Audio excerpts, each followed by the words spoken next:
My fiancée proposed an open relationship after her Miami trip, but when I checked her phone, I discovered she already had a lover, and I left her with nothing that left everyone speechless. I'm 28 years old. I work in digital marketing, and about 6 months ago I ended a 5-year relationship with who I thought was the love of my life. I still have a hard time processing everything that happened, to be honest, because part of me still doesn't understand how someone can change so radically in the span of a weekend. I guess I should start from the beginning, when everything seemed perfect, or at least that's what I believed. I met Emily when we were 22 and 23 respectively, at a mutual friend's party. She was studying graphic design, and I had just gotten my first decent job after graduating. We connected immediately. You know, that chemistry you feel when you talk to someone and hours pass like minutes. We started dating casually, then more seriously, and by the time we'd been together for like 2 years, we were already living in a small but cozy apartment downtown. It was one of those places with high ceilings and big windows that let in lots of light, and even though we were paying more than we should in rent, we loved it. We had our routine, our favorite places to eat dinner on Fridays, our shows that we watched together on the couch. Everything was comfortable, familiar, safe. I proposed to her about a year and a half ago, on a trip we took to the beach where we'd gone on our first weekend getaway together. Nothing too elaborate, just the two of us at sunset with a bottle of wine and the ring I'd been keeping for months. She cried. Said yes, obviously. And I remember thinking that finally everything in my life was falling into place. We had plans, to get married the following year, to eventually buy a house, to build a life together. We talked about having kids in a few years, about traveling more, about all those things that couples plan when they think they have all the time in the world. The problems started, or at least I noticed them. When Emily decided to go on a trip with her girlfriends to Miami for a long weekend, it didn't bother me at all, honestly, because we'd always been one of those couples who gave each other space and trusted one another. She'd often go out for coffee with her friends or go out occasionally without me, and I'd do the same with my friends. It was never an issue of jealousy or insecurity between us, or so I thought.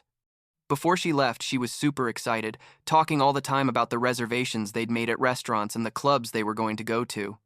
She sent me like 50 photos the first day, of the hotel pool, of the cocktails they were drinking, of her and her friends at the beach. Everything seemed normal, but when she came back, something had changed. I don't know how to explain it exactly, but there was a distance in her eyes that I hadn't seen before. She arrived on a Sunday night, and I had prepared her favorite meal, pasta with shrimp that I made whenever I wanted to surprise her, and she barely ate 2 bites before saying she was tired from the trip. She went straight to the shower and then to bed, and I was left there sitting at the dining room table with all that food, wondering what I'd done wrong. The following days were weird, like really weird.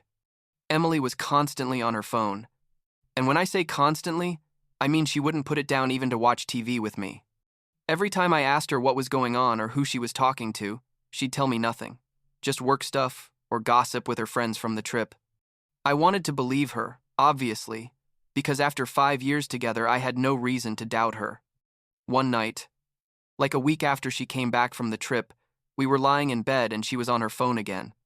The screen was lighting up her face in the darkness, and I could see she was smiling while typing. I asked her if everything was okay, and she put the phone face down on the nightstand and turned toward me.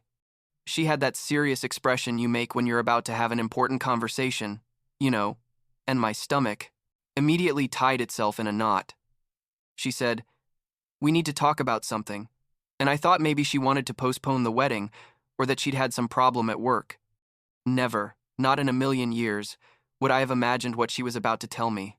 Emily told me she'd been thinking a lot about our relationship, about our future together, and that she felt we'd become too comfortable, too predictable. Up to that point, I was confused but not alarmed, because I thought maybe she wanted us to be more adventurous or do more things together. But then she dropped the bomb. She told me she thought we should consider having an open relationship, that she'd read a lot about it, and that many couples did it to strengthen their connection and avoid falling into monotony. I literally lay there unable to process what I'd just heard. Open relationship? After 5 years together and being engaged? Was she seriously saying this? I asked her where she'd gotten that idea, if it was something she really wanted or if it was some kind of bad joke. She insisted she was serious, that during the trip, she'd talked to one of her friends who had an open relationship and who had explained all the benefits to her, that it didn't mean we didn't love each other, that it just meant we could explore and experiment while still being together. I was in shock, completely in shock. I told her no, that wasn't something I wanted or needed, that if she needed to be with other people, then maybe we weren't in the same place in our relationship. She started getting defensive, saying I wasn't being open-minded, that I wasn't willing to try new things, that maybe I was too traditional and closed off. The conversation got more and more heated until I finally said something I hadn't planned to say, but that came out of my mouth almost by instinct. If you really need an open relationship, then maybe you should pack your things and find somewhere to stay for a while. There was a horrible silence in the process. Room. Emily looked at me like I'd slapped her, but I couldn't take it back anymore. Something inside me had broken, or maybe it had become clear. I don't know. I told her I needed time to think, that she obviously needed something I couldn't give her, and that there was no point in continuing to talk that night. She started crying, saying I was overreacting, that she just wanted to have an honest conversation, but I had already gotten up from the bed and gone to the living room couch. I spent the whole night there, staring at the ceiling and trying to understand what had just happened to my life. The next morning, Emily packed a suitcase with some things and left to stay with a friend. Before leaving, she tried to talk to me again, but I had nothing more to say at that moment. The following days were torture. Honestly, she called me like 20 times a day, sent me long messages explaining that she'd made a mistake bringing up the topic that way, that she didn't want to lose me, that we could go to couples therapy. Her friends also started contacting me, some telling me I was being too hard on her, others basically begging me to at least hear what she had to say. I'd block one number and another would appear. It was exhausting. After like 2 weeks of this constant bombardment, I finally agreed to see her. I told her we'd meet at a cafe near our apartment, a neutral place where we used to go on Sundays for breakfast. I arrived first and sat at a table in the back, ordering a black coffee that I didn't even feel like drinking. When Emily arrived, she looked terrible, like really bad. She had dark circles under her eyes, her hair was kind of messy, and she'd lost weight. She sat across from me and immediately started talking, saying how sorry she was, that it had been the worst idea in the world, that she didn't know what she was thinking, that she loved me more than anything. I let her talk for a while, just watching her and trying to feel something, anything but all I felt was a kind of strange emptiness. When she finished her speech, I asked her a question I'd been thinking about asking since that night. I asked her if there was someone else, if she'd met someone on the trip who had made her want an open relationship. She denied it immediately, too quickly to be honest, and said no, that it had just been a silly idea she'd had after talking to her friend. But something in the way she said it, in how her eyes shifted for a fraction of a second, let me know she was lying. I said, "Give me your phone," and she went pale. She started with the whole thing about how she had nothing to hide, but that it seemed like an invasion of privacy to her, that I should trust her. I told her that if she had nothing to hide, then it shouldn't be a problem to show me the phone. That after what had happened, I had a right to know the full truth. Finally, after like 5 minutes of debate, she took out her phone and handed it to me. I didn't have to search much, honestly. There was a conversation with someone named Brandon that started exactly on the Saturday of the Miami trip. The messages were clearly flirtatious, full of emojis and that type of conversation you have when you're trying to impress someone new. He was telling her how beautiful she looked in the photos she'd posted on Instagram. She was sending him additional photos she hadn't posted on social media. He was mentioning how he wished he could be there with her. The messages continued after she came back, getting more and more intimate, talking about seeing each other soon, about how much they'd enjoyed meeting each other, about how they couldn't stop thinking about one another. The date of the message where she mentioned the open relationship thing coincided exactly with 2 days before she had that conversation with me. I asked her who Brandon was while holding the phone in my hands. Emily started crying again, saying she'd met him at a bar in Miami, that they'd only talked that night, and that afterwards they'd stayed in contact but that it didn't mean anything, that nothing physical had ever happened between them. I told her I didn't care if they'd kissed or slept together or whatever, that the point was she'd been having an emotional relationship with another guy while being engaged to me. That she'd asked for an open relationship not because she wanted to explore in general, but because she specifically wanted to be with this guy without feeling guilty. She tried to deny it, saying I was misinterpreting everything, but I'd seen enough. I gave her back the phone, got up from the table, and told her this was over, that there was nothing more to talk about. I left the cafe and left her sitting there crying. I know it probably sounds cruel, but in that moment I didn't feel anything except a kind of cold clarity. Everything made sense now. The distance, the phone, the sudden proposal for an open relationship. It hadn't been a spontaneous idea or an experimental phase. It had been an attempt to justify what she was already doing behind my back. I walked back to the apartment with my hands in my pockets, and I remember it started to rain lightly, but I didn't even bother to hurry. When I got home, the first thing I did was block her everywhere. Phone, Instagram, Facebook, Twitter, even LinkedIn, because I was already in the mode of cutting all possible ties. The following days were weird because Emily kept trying to contact me through other people. Her friends would write to me. Some of our mutual friends would call asking what had really happened. I wasn't in the mood to give detailed explanations, so I basically told people we'd broken up and that I preferred not to talk about it. I started packing all of Emily's things that were still in the apartment. Her clothes, her books, her bathroom products, everything. I filled boxes and boxes, and everything I found reminded me of some moment in our relationship. Her favorite hoodie that she always stole from me when she was cold. The mug I'd given her on our first anniversary. The framed photos of us on various trips. Everything went into the boxes. What surprised me, and hurt me more than I expected, was finding out like 2 weeks later that Emily was already officially dating Brandon. I found out because, even though I'd blocked her, I was still friends with some of her friends on social media, and one of them posted a story where you could see the four of them at a restaurant.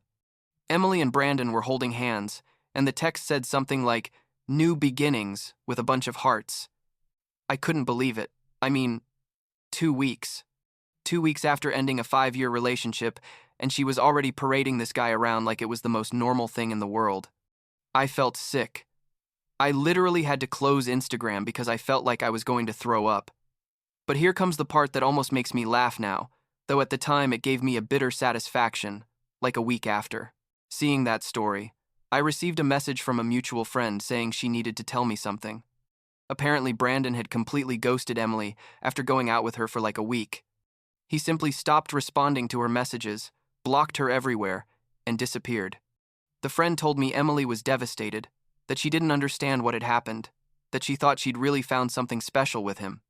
I didn't respond with anything, just thanked her for the information, and left the conversation there. I wasn't going to pretend I felt sorry or that I cared what happened to her with her new guy. Shortly after, Emily started trying to contact me again, this time through numbers I didn't know. She sent me long messages about how she'd made the worst mistake of her life, that she'd been an idiot, that Brandon turned out to be a complete jerk who was just using her, that now she realized what she'd lost with me.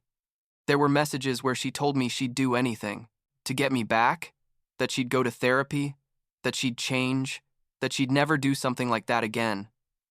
I'd read the messages and delete them without responding. Part of me, a small but present part, felt sorry for her. But the bigger part, the part that was still hurt and betrayed, knew that responding would only open a door that needed to stay closed. We finally coordinated through her friend for her to come pick up all her things.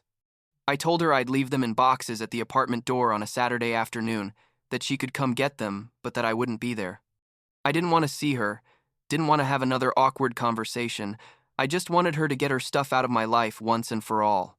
And the day she came, I went to a friend's house and stayed there all afternoon. My friend let me use his Netflix account, and I started watching whatever just to distract myself. Around 7 at night, I received a message from Emily from another new number saying she'd already picked everything up and that she was very sorry. She added that if I ever changed my mind, she'd be waiting. I didn't respond.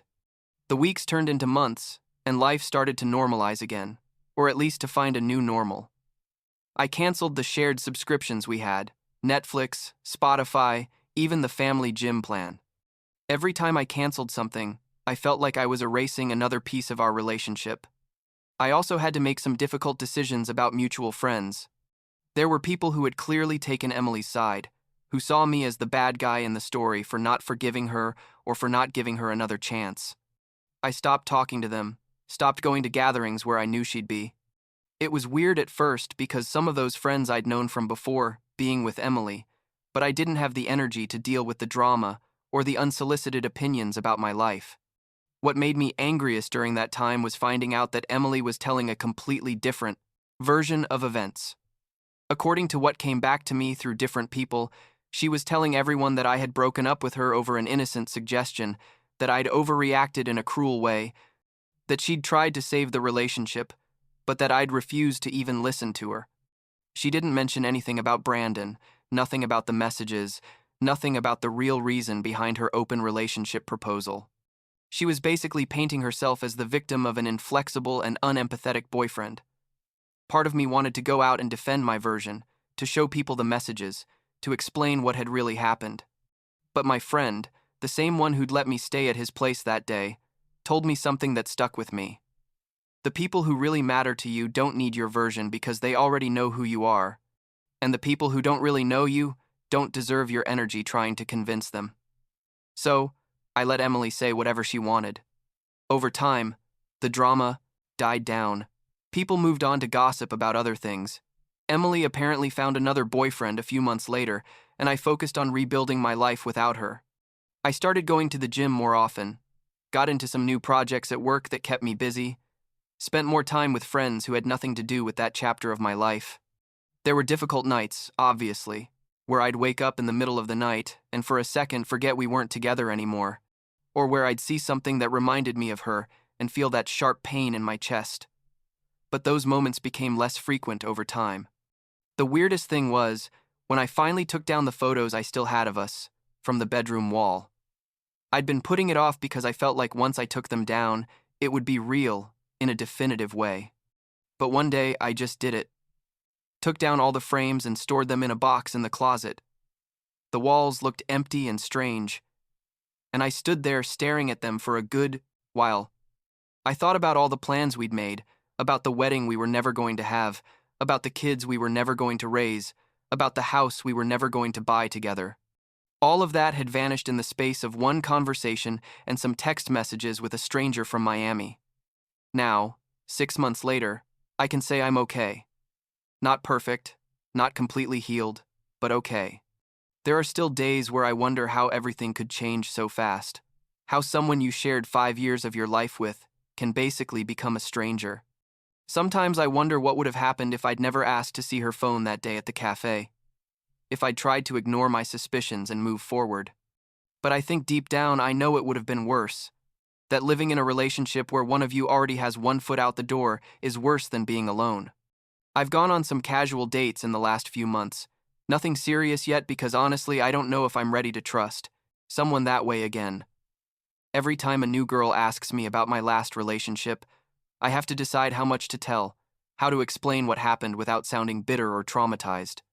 I usually say something vague like, it didn't work out, or we wanted different things, and leave it at that. Maybe someday I'll be able to tell someone the full story without feeling that knot in my stomach. But for now, it's okay like this. What I did learn from all this, and I know it sounds cliché, but it's true, is that you can't force someone to love you the way you love them. Emily clearly wasn't in the same place as me in our relationship, and as much as it hurts to admit it, it's better to discover that before getting married and having kids and being legally tied to each other. I saved myself from what would have been a much more complicated and painful divorce. The apartment still has echoes of her sometimes, but I'm thinking about moving soon, starting completely from scratch in a place that's just mine. My lease ends in a few months, and I've already been looking at options. Smaller but newer places. In other parts of the city where I won't have memories on every corner. The last time I heard anything from Emily was like a month ago, when I got a message from an unknown number on my birthday. It just said, "Happy birthday. I hope you're doing well," with a cake emoji. I looked at it for a moment, thought about responding with something polite, but in the end, I just deleted it. There's nothing to say there. No conversation worth having. That chapter of my life is closed, filed away somewhere in my memory where I can access it if I need to, but that no longer dominates my thoughts every day. And that's enough for now. I guess.